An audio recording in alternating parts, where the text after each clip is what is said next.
Last week in Beijing, Finnish climber Enni Bertling made the first ever podium for a Finnish athlete in an ice climbing World Cup.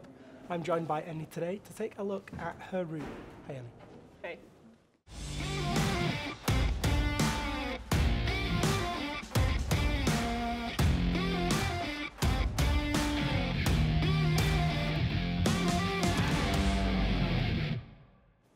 So let's take a look at the route. Big foot slip to start.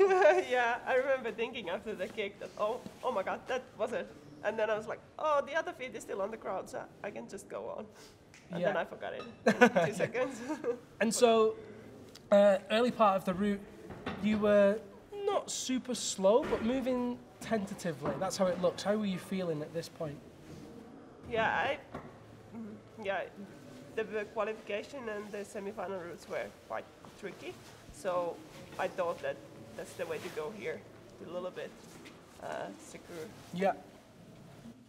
So as you took this hold with the right hand, that's quite a nice grip, quite deep. You're moving across to the right there. Yeah, that was a tricky hold. At least my axe was stuck all the time, but you made it. You made it yeah, work. Yeah. And then you get up into the next moves. Did you feel like you were climbing fast or slow? I feel that I'm getting faster all the time, but now when I watch the video, it's not very fast. But at least I'm doing something all the time. So Yeah, this is true. I think that's the first goal, and then you can move faster. Okay, I want to talk about this next hold. So the blue one above you, that hold had been a tricky hold throughout the competition. What was going through your mind as you took that one? I knew what kind of lip there is, so not much. I knew that if I keep pulling this same direction all the time, it will stick there. And then one of those infamous stone holds, how bad are they to actually use? They are bad, but I always just take the hold and then I just forget it and go on. So I guess that's a nice way to do it. You can't do anything anymore. When you start pulling, then you just try to keep the axe stable. And then we're moving up towards clip number 4. A little bit of trouble finding that grip there. How had you read that from the floor?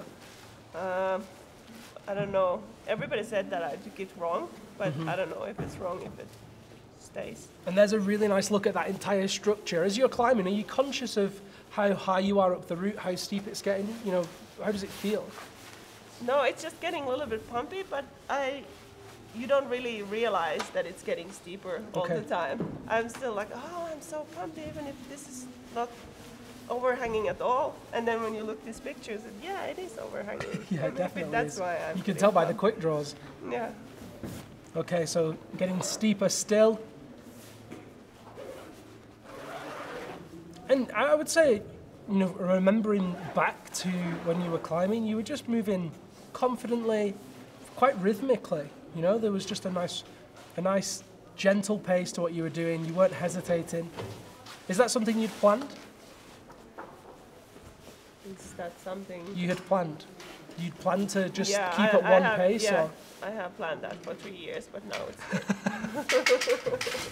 Okay, so let's look. You were 17 seconds behind Mira, who made her first finals in that competition. Yeah, that was great. And now we can see it's really getting steep. You're laying away off that. But still, I felt that this was very good routes for me. Yeah. Like even the longer moves were not very long for me. And we talked about that, how this kind of suits your style. Yeah.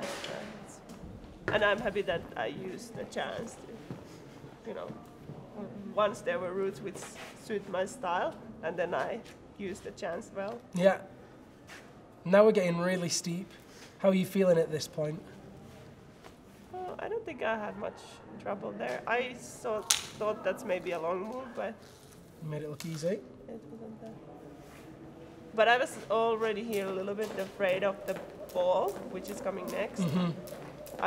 I was thinking that I could go past it directly from this blue hole to the yellow. But then when I was there, I thought that the ball is actually in so good angle that it's not going to be a problem. Yeah, so the ball we're talking about, that's those metal crooked balls. Those just feel comfortable and then they are. Really? Well, I remember talking to Alexei Dengin during the final about those and how they feel, and he said it's one of those holds that if you just move any fraction at all, you're out of there. Yeah, and now planning to go directly. Then I was like, no, maybe I use this one. Safety first. Yeah, it's like the normal holds, the plastic or whatever material they are. If you start losing the right, they do like, you know. But the metal ones, it's just like, you suddenly fly in the air. Yeah, no warning. Tell us about the tools that you're using. It's okay. They are Kuganagi tools. Yeah, I like them. And you're using the standard Kuganagi picks with them as well? Yeah, yeah. The comp picks. So now we're almost... Oh yeah, this one I took wrong first. Yeah. Because it's really hard to see What? where it is. When you popped there, did you think you were off, or did you know that you were going to hold it? No, I had a big jack on the right hand. But then I thought that maybe I should look where the hole is. Yeah, it's kind of important. Yeah. But it was still hard to find the right spot. And then if you don't find the right spot, then there is just some point where you just have to take it and, you know, hope that it sticks. They don't call out your time anymore as well. Do you have an idea of... I can see you have a watch on your harness. Yeah. Does that give you a beep at 1 minute, or what? Yeah, it gives me a beep in 3 minutes, 2 minutes, and 1 minute, and then in the end it starts like beep, beep, beep, beep, beep. But because I put it on right before I leave, like a few seconds before I leave, You still have... So I still, you know, when it starts beeping, I know that I still have like 5 seconds. And so here at clip 12, you're now 6 seconds ahead of Ema. Yeah. You managed to place 1 place ahead of you. How pumped were you? Not very pumped. I think the next, because I missed the next clip. Yeah. So it's always, if you miss, you can't do a clip, it's terrible. Your power just like melts away. Yeah.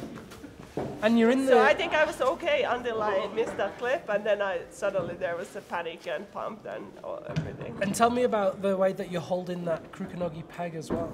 Yeah, it's with those axes, it's very good. With the grip on like the handle. That, yeah, but it's if it's not very far away, yeah, you can also hold the tape, then it's fine. But like in the semi-final, I had to hold the pick, and that's very sharp. So. Yeah. And that was it. That was you falling off, time up. Yeah.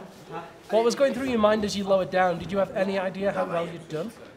I thought I did well because I climbed as good as I could. So. Did you know that you were on the podium?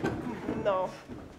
Yeah, it was a pretty amazing effort. And then when did you find out that you'd made the podium? No, when I walked to the ice box, and then I said that I'm second. So that's it. There was only Maria to come, so I think I started crying and laughing. I remember coming outside, we had a slight delay because there was a technical problem and Maria had to go back, right? Yeah, and I came out to talk to you. My both. last clip went behind the barrel, okay. So they had to take it down. And I remember talking to you both then, and both you and Ema, and you were both pretty psyched. Yeah. And so since then, what's the reaction been back home? Oh, it's been amazing. So many people have watched it, and And even if I knew that many people are watching, still it surprised me how happy people are for me and how they. Yeah, I feel that I'm not really doing this by myself. Well, congratulations one more time for that podium. Hopefully you get another one here today in Saas Fei. Thanks so much for joining us, and of course we'll have another route analysis next week.